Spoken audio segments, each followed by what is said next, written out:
नमस्कार, ये आकाशवाणी पटना है। अब आप अभिषेक दास से विशेष चुनाव बुलेटिन सुनिए। प्रदेश में चुनाव कार्यक्रमों की घोषणा के साथ ही आदर्श आचार संहिता लागू हो गई है।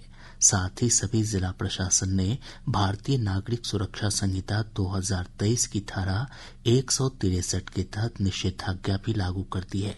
इसके तहत किसी भी व्यक्ति, राजनीतिक दल या संगठन के द्वारा राजनीतिक प्रयोजन से संबंधित किसी भी सभा, जुलूस, धरना या प्रदर्शन तथा ध्वनि विस्तारक यंत्र का प्रयोग बिना सक्षम पदाधिकारी की अनुमति के नहीं किया जा सकेगा। साथ ही ध्वनि विस्तारक यंत्रों का प्रयोग रात्रि 10 बजे से सुबह 6 बजे तक वर्जित रहेगा। बिहार विधानसभा चुनाव के पहले चरण वाले 121 विधानसभा क्षेत्रों में मतदाता सूची में नाम जुड़वाने का आज अंतिम दिन है। वहीं दूसरे चरण के चुनाव के लिए 122 विधानसभा क्षेत्र के लोग 10 अक्टूबर तक मतदाता सूची में नाम जुड़वा सकते हैं। निर्वाचन आयोग के अनुसार चुनाव के लिए प्रत्याशियों के नामांकन दाखिल करने की अंतिम तिथि से 10 दिन पहले तक मतदाता सूची में पंजीकरण करवाया जा सकता है। विधानसभा चुनाव की घोषणा के बाद एनडीए और महागठबंधन में सीटों के बंटवारे को लेकर बैठकों का दौर शुरू हो गया है।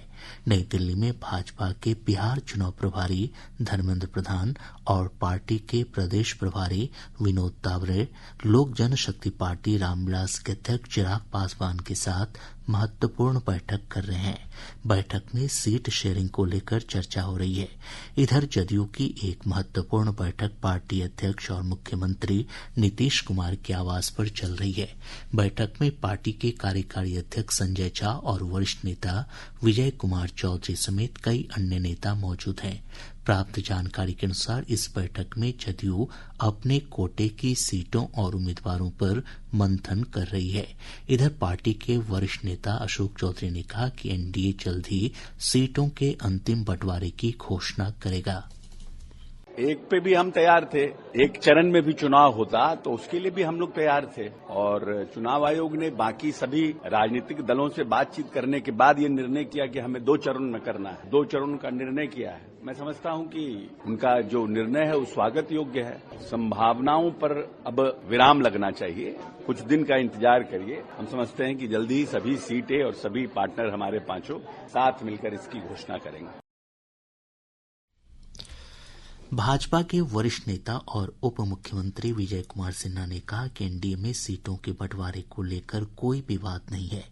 आज पटना में संवाददाताओं से बातचीत में उन्होंने कहा कि एनडीए के सभी नेता सुलझे हुए हैं और सभी का एकमात्र लक्ष्य विकसित बिहार बनाना है। लोक आस्था के महापर्व के बाद लोकतंत्र का महापर्व मनाने का बिहार को मौका मिलने जा रहा है। इस मौके पर कहीं न कहीं हर बिहारी अपने को पूरी पवित्रता और पारदर्शिता के साथ विकसित बिहार बनाने के संकल्प को साकार करेगा। प्रतिपक्ष आरोप नहीं लगाएगा तो क्या वो बड़ाई करेगा सत्ता का? वो भ्रम नहीं फैलाएगा। हम प्रगति करते हैं, वो प्रोपगंडा करता है। यही तो अंतर है। हम सुशासन की बात करते हैं, वो दुशासन के रूप में कुशासन की बात करेंगे। पक्ष प्रतिपक्ष में तो ये चलते रहेगा।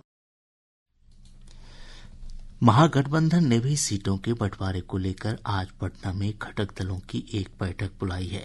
इस बैठक में झारखंड मुक्ति मोर्चा, वामपंथी दलों और राष्ट्रीय लोक जनशक्ति पार्टी के बीच सीट बंटवारे को लेकर मुख्य रूप से चर्चा होने की संभावना है। इस बीच कांग्रेस प्रदेश अध्यक्ष राजेश राम ने कहा कि महागठबंधन में सीटों के बंटवारे को लेकर सभी घटक दलों के नेताओं के साथ बातचीत चल रही है। उन्होंने कहा कि कल दिल्ली में कांग्रेस कार्य समिति की बैठक में वे पूरी बातों को रखेंगे। इधर विकासशील इंसान पार्टी के प्रमुख मुकेश सहनी ने कहा कि महागठबंधन में सभी दलों को सम्मानजनक सीटें मिलेंगी। लोक गायिका मैथिली ठाकुर ने कहा कि यदि उन्हें मौका मिलता है तो वे अपने क्षेत्र से विधानसभा चुनाव लड़ेंगी।